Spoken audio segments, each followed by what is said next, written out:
सार्वजनिक बांधकाम विभागाचे माजी कार्यकारी अभियंता अशोक येरकर यांचा वाढदिवस आज मोठ्या उत्साहपूर्ण वातावरणात जल्लोषात साजरा करण्यात आला।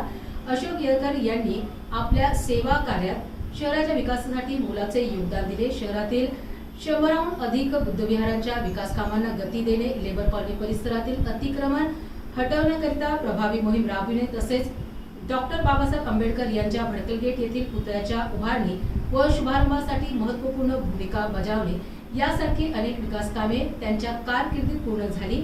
या निमित्त आयोजित कार्यक्रमात त्यांच्या उल्लेखनीय कार्याचा आढावा देखील घेण्यात आला। बसून करायचं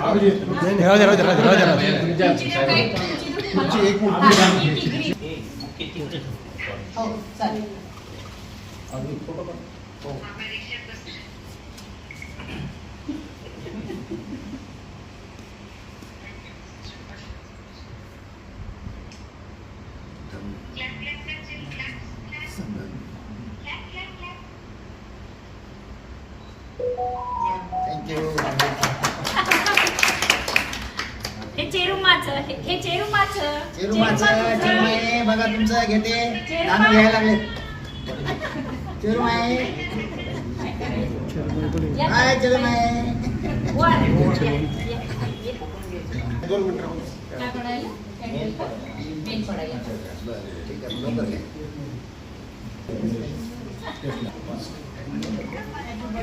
थँक्यू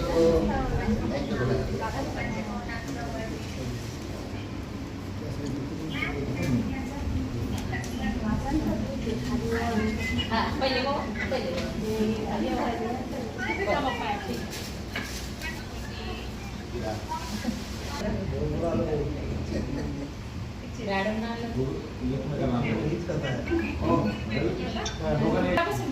उपअभियंता केक कट करू ते मेन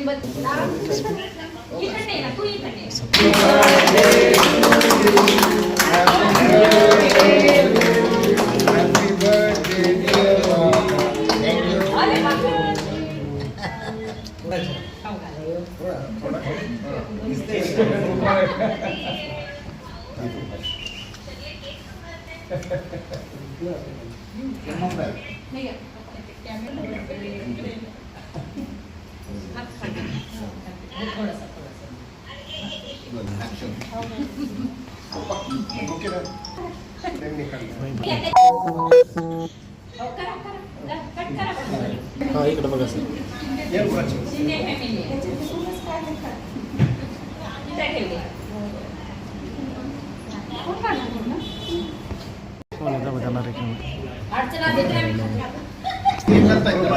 सरांचं असतं ना तुमच्या ध्यानमध्ये होणं ध्यानमध्ये सर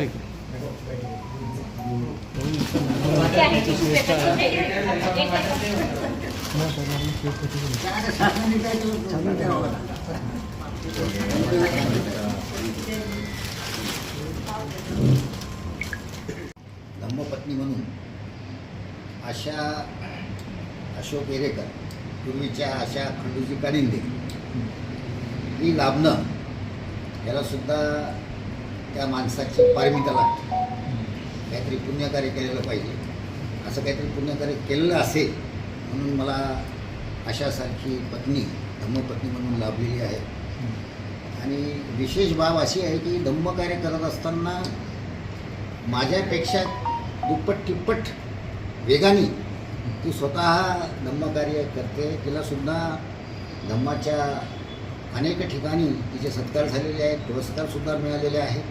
त्यामुळे मला खरं पाहिलं तर ऊर्जा जी आहे धम्मकार्य करण्याची तिच्याकडनं मला प्राप्त झालेली आहे। एखाद्या समजा धम्मकार्याला मी कार्यालयामधून वेगळं असताना जाता आलं नाही तर ती स्वतः जायची त्या ठिकाणी आणि तिथं माझी अनुपस्थिती जाणू द्यायची नाही। तर अशी ही सहचारींनी मिळणं सुद्धा अतिशय महत्त्वाचं आहे। जसं आपण पाहतो की बाबासाहेब आंबेडकरांना माता रमाई मिळाल्या, शिक्षण नसलेली स्त्री मिळाली, तरीसुद्धा एवढ्या मोठ्या महान क्रांतीसूर्याचं संगोपन करणं, त्यांची ताकद बनणं, त्यांच्या अभ्यासामध्ये कुठेही आड न येणं, त्या मातेने केलं. तसंच माझी पत्नी माझ्या अनेक जीवन प्रसंगामध्ये जे काही समजा सुखदुःखाच्या ज्या काही घटना घडल्या ती माझ्या पाठीशी खंबीर उभी राहिली. अतिशय वाईट परिस्थितीमध्ये सुद्धा तिने संसाराला जे लागणारी गोष्ट आहे ती निभवली. स्वतः एवढी मेहनती आहे. आजसुद्धा तुम्ही बघत आहात, आज जे भोजन तुम्ही पाहत आहात ते तिने 60 ते 70% स्वतः बनवलेलं आहे. आणि ज्या वेळेस भिक्खू संघ आमच्या घरी येतो, 50 असो, 60 असो, 40 असो, किती असो, ती स्वतः सकाळी 3ला उठून सगळा स्वयंपाक करते. आज कार्यकारी अभियंता म्हणून मी जर झालो असलो तरी तुम्ही बघत आहात बाकीच्या अधिकाऱ्यांच्या, तरी हे जे संस्कार आहेत हे बाबासाहेबांनी रमा मातेच्या त्यागाने आम्हाला मिळालेले आहेत. त्यामुळे इतर अधिकाऱ्यासारखं आम्हाला वागता येणार नाही. ही जे काही बाब आहे ही आमच्या इतर अधिकाऱ्यांच्या लक्षात यावी असं या माध्यमातून तुला सांगावं असं वाटतं. आणि सातत्यानं जी पत्नी किंवा गृहिणी मेहनत करते, आता ती दुपारी 2ला जेवू शकते, त्याच्या आधी जेवू शकत नाही, एवढं ती काम करून घेते. काम झाल्यानंतर, घरातले काम झाल्यानंतर 2ला तिला कुठं जेवायला मिळतं. मला वाटायचं की बुवा ऑफिसमध्ये आपण फार काम करतो, परंतु रिटायर झाल्यानंतर मी पाहतो मागच्या वर्षापासून एवढे कामं असतात घरामध्ये की ते चालवणं फार मोठं काम आहे. आपण घरं कर्तव्य म्हणतो ना, ते फार अवघड आहे. ऑफिसपेक्षाही जास्त अवघड जर काय असेल तर मी म्हणतो घर चालवणं, आणि ती चालवत आलेली आहे. जरी दिसते तुम्हाला अशी बारीक, अजून एक संदेश म्हणजे सगळ्याच अधिकाऱ्यांच्या मिसेसला द्यायचा मला, की बाकी तर कराच तुम्ही सगळ्या एन्जॉय करा, थोडंसं 1% तरी धम्माला द्या, समाजाला द्या. पैशापेक्षा वेळ महत्वाचा आहे. वेळ महत्वाचा. हां, आपण अगदी रोजच एक महिना जरी वर्षातून 1 महिना जरी धम्मासाठी दिला तर आपलं कुठेतरी काहीतरी सुधारेल, काहीतरी होईल. कारण आपल्या समाजाची दशा खूप अवस्था वाईट आहे सध्याच्या ठिकाणी. कोणीच दिसत नाही आमच्या डिपार्टमेंटचं, तरी मला कुठली लेडीज तर एकही नाही आमच्या डिपार्टमेंट. धम्म कार्य एकही नाही. आता मी बऱ्याच वर्षापासून आहे औरंगाबादमध्ये, पण कोणीच नाही. वेळ द्यायला पाहिजे, द्यायला पाहिजे. त्याशिवाय जीवनाचं महत्त्व कळतं. सुरू करा ना. सुरू. साहेबांचा वाढदिवस तर या संदर्भात काय म्हणतो? सर्वप्रथम सर्वांना जय भीम. आणि तुमचे मी खूप आभार मानते. साहेब रिटायर झाले तरी तुम्ही आमच्या घरी येता, तुम्ही आम्हाला विसरले नाहीत. पत्रकार बंधूंनो, आम्हाला खूप म्हणजे कौतुक वाटते तुमच्याबद्दल. नाहीतर एकदा माणूस रिटायर झाला ना त्याला थोडंसं हे करतात लोक, पण तुम्ही सगळे पत्रकार आम्हाला कधीच विसरले नाही. नेहमी कुठल्याही कार्यक्रमामध्ये तुम्ही येतात. खास वानखेडे भाऊ, हा बोधडे भाऊ, साहेबांच्या वाढदिवसानिमित्त हे शुभेच्छा देते की जे काय आमच्याकडून उरलेलं काम आहे, आता आपण सरकारचं तर करू नाही शकत, म्हणजे काय आमच्याकडून जेवढं होईल तेवढं आम्ही धम्य कार्य करू, सेवा करू आपल्या भंतेजींची, आणि शेवटच्या श्वासापर्यंत चांगले कामं करू. बस. मॅडम, आदरणीय सरांसारखा कर्तृत्ववान बुद्धिमान माणूस आपल्याला लाभला. एक सहधम्मचारिणी म्हणून आपल्याला सरांच्याबद्दल काय म्हणून खूप अभिमान वाटते, खूप अभिमान वाटते.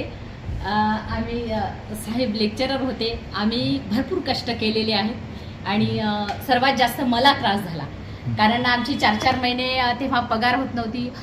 सुट्ट्या घेऊन अभ्यास करावा लागायचा. तेव्हा काय असं पहिल्यासारखा काय काळ नव्हता, काही नव्हता. सगळ्याच गोष्टीत आम्हाला खूप स्ट्रगल झालेलं आहे. त्याच्यातूनही आम्ही उभारलो.